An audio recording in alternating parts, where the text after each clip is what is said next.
नमस्कार मंडळी, मी शिवाजीराव गायकवाड आणि तुम्ही पाहताय आवाज बहुजनांचा न्यूज लाईव्ह। सध्या मी आहे लातूर नांदेड हायवेवरती चापोली समोरील चौकामध्ये। नुकताच धनगर समाजाच्या अनुसूचित जमाती एसटी आरक्षणाची अंमलबजावणी करण्यात यावी या मागणीसाठी धनगर समाज बांधव आज रस्त्यावर उतरलाय। मागच्या 10 ते 12 दिवसापासून संघर्ष योद्धा म्हणून ओळखले जाणारे दीपक भाऊ बोराडे यांचं जालन्यामध्ये आमरण उपोषण सुरू आहे आणि या आमरण उपोषणाच्या समर्थनामध्ये हा मोर्चा धनगर समाज बांधवांच्या वतीने काढण्यात आलेला आहे। माझ्यासोबत या धनगर समाजातील नेते आहेत। काय नेमकी प्रमुख मागणी आहे हे जाणून घेण्याचा माझा प्रयत्न असणार आहे। काय मागणी आहे? परमपूज्य डॉक्टर बाबासाहेब आंबेडकरांनी देशाला जेव्हा घटना दिली त्या घटनेमध्ये संबंध देशातला धनगर समाज एसटी मध्ये घातलेला आहे आणि घटनेमध्ये 36 नंबरला धनगर समाजाची एसटी अशी नोंद आहे। त्याच्यामुळे आमची काही नवीन मागणी एसटी मध्ये घालावी अशी नाही। जे घटनेमध्ये बाबासाहेब आंबेडकरांनी दिले त्याची अंमलबजावणी करावी। त्या अंमलबजावणीला महाराष्ट्रातलं सरकार जाणीवपूर्वक अनेक वर्षापासून टाळाटाळ करत आहे। या ठिकाणी प्रस्थापित असलेले माननीय शरदचंद्रजी पवार साहेब सगळ्यात सिनियर नेते आहेत। आमचं असं म्हणणं आहे की पवार साहेबांनी स्पष्ट अशी भूमिका आमच्या आरक्षणाच्या अंमलबजावणीच्या मागणीची स्पष्ट भूमिका मांडावी। त्याच्यानंतर इथलं काँग्रेस आहे, सत्तेतले तर पक्ष आहेतच। भारतीय जनता पार्टीनं आम्हाला 2014 मध्ये आरक्षण देतो असं सांगितलं होतं। पूर्ण आमचा अभ्यास झाला आहे असंही त्यांनी सांगितलं होतं आणि मग पुन्हा अभ्यासाची काय गरज पडू लागली आहे सरकारला? सरकारमधली ही परिस्थिती आहे। जर सरकार देत नसेल तर आम्हाला दुसरा पर्याय आहे विरोधी पक्ष।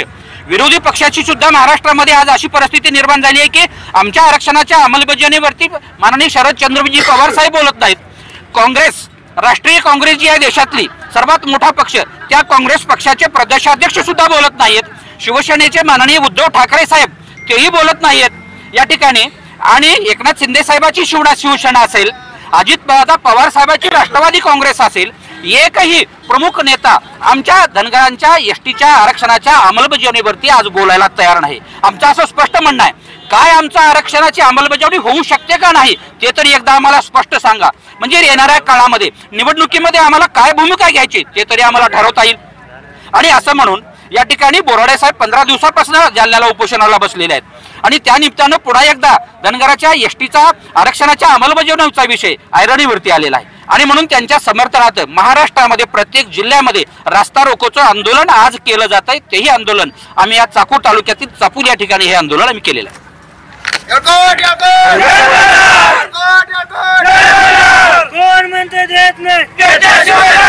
धनगर समाजाचे असलेले नेते महादेव जानकर असतील, लक्ष्मण हाके व पडळकर शेंडगे यांची काय भूमिका आहे धनगर समाजाच्या आरक्षणाबद्दल?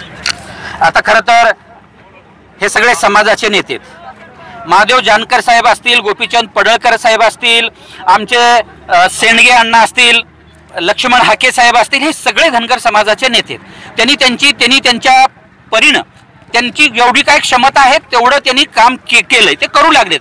परंतु आमचे आहेत म्हणून आम्हाला त्यांचा काही फार विरोध करता येणार नाही किंवा त्यांच्या विरोधातही बोलता येणार नाही। परंतु आता परिस्थिती अशी आली की महाराष्ट्रातला सगळा धनगर समाज रस्त्यावरती उतरलाय। याही नेत्यांना आता बोलायची वेळ आलेली आहे। जे नेते धनगर समाजाच्या जीवावरती मोठे होत आहेत आणि धनगर समाज त्यांना महाराष्ट्रामध्ये समर्थन देत आहे, नेता म्हणून पडळकर साहेब पुढे जात आहेत, हाके साहेब जात आहेत सगळ्यांनी।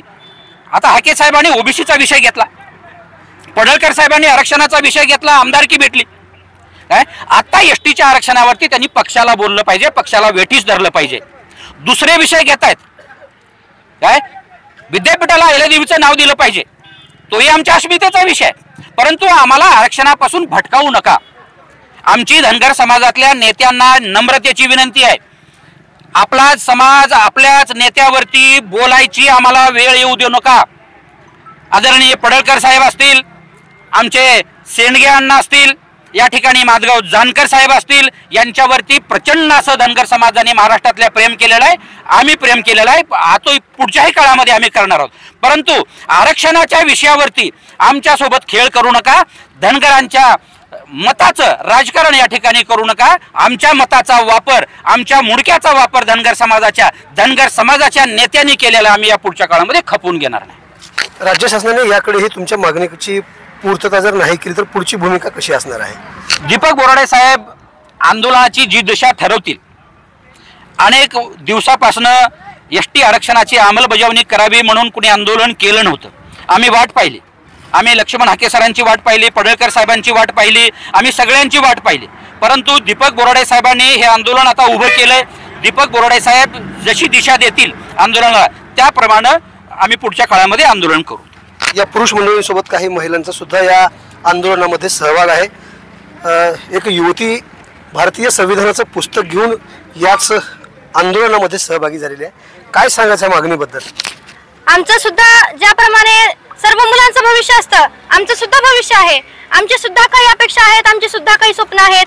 ते पूर्ण करण्यासाठी कुठेतरी आरक्षणाची बाब आमच्या समोर येते, ती खुली करून द्यावी. आणि धनगड र आणि ड मध्ये ज्याप्रमाणे संभ्रम निर्माण झालेला आहे तो दूर करावा. महाराष्ट्रामध्ये धनगड नसून धनगरी जात सध्या आहे, अस्तित्वात आहे आणि त्याचा अवलंब करावा आणि आम्हाला लवकरात लवकर एसटी प्रवर्गातून आरक्षणाची GR काढून अंमलबजावणी करावी. निश्चितच महाराष्ट्र शासन येणाऱ्या काळामध्ये ड आणि र मधला संभ्रम दूर करेल का आणि धनगर समाजाला न्याय मिळवून देईल का हे पाहणं औचित्याचं ठरत आहे.